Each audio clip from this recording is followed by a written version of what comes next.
Beaucoup d'évolutions sensibles sur la Yamaha Tracer 900, l'un des best-sellers de Yamaha avec 35 000 ventes en Europe depuis sa sortie fin 2014. La première est l'arrivée de cette nouvelle déclinaison Tracer 900 GT sur votre droite qui introduit une version plus baroudeuse avec notamment de la bagagerie rigide de 22 litres de chaque côté, démontable, des suspensions un cran supérieur, des poignées chauffantes, un régulateur de vitesse et un tableau de bord à matrice TFT couleur dérivé des MT10, SP et R1. Sur la version standard, sur votre gauche, les évolutions portent majoritairement sur l'allongement du bras oscillant de 6 cm. L'objectif de la manœuvre est d'améliorer la motricité de la moto, mais surtout la stabilité, qui était mise à mal sur l'ancien modèle à haute vitesse. Au passage, Yamaha a redessiné la face avant, a rétréci le guidon de 10 cm, donc c'est énorme, donc 10 cm hors tout, et ils ont aussi réduit le volume des pare-mains.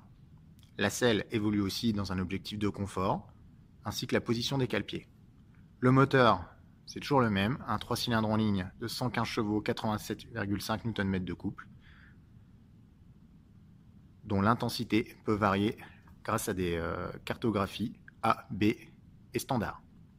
L'antipatinage est installé de série sur cette moto qui reconduit justement sa dotation extrêmement riche avec donc une prise 12 volts, une selle réglable en hauteur, des pare-mains donc de série et aussi un pare-brise réglable en hauteur sur une amplitude de 5 cm et dont le dispositif a considérablement évolué afin d'être désormais actionnable en roulant d'une seule main. Donc ça, il y a vraiment un gros gap de passé par rapport à l'ancienne version où il fallait desserrer deux molettes de chaque côté. C'était pas terrible, c'était pas super pratique. Là, c'est beaucoup plus facile. Donc ça, c'est un pas en avant.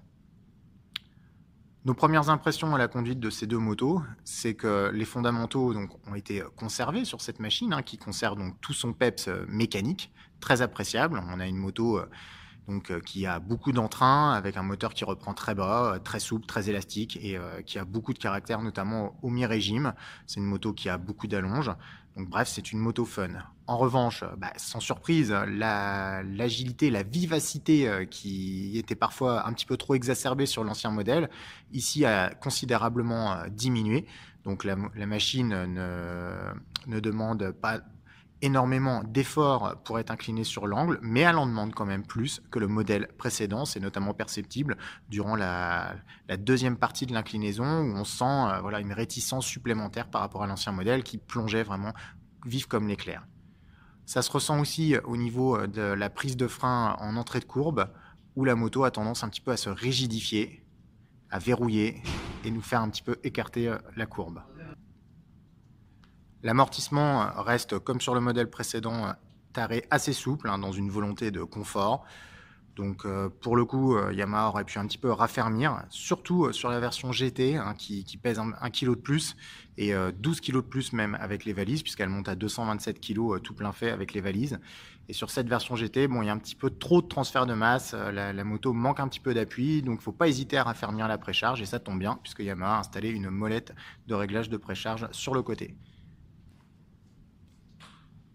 Ces deux motos vont arriver dans le réseau à des moments différents.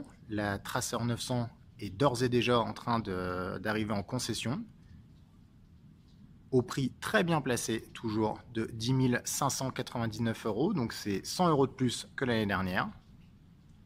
Sa déclinaison Touring, donc la Tracer 900 GT, va arriver au mois de juin au tarif de 12 199 €, c'est-à-dire 1600 € supplémentaires, donc ce qui paraît pas trop mal, on va dire, comme surcoût dans la mesure où il y a quand même beaucoup d'équipements supplémentaires et notamment ce joli tableau de bord qui est plutôt agréable à l'œil, même si sa position oblige à pencher un petit peu la tête vers l'avant pour bien distinguer tous les caractères, mais sinon ce tableau de bord commandable depuis le Komodo est très, très agréable à regarder.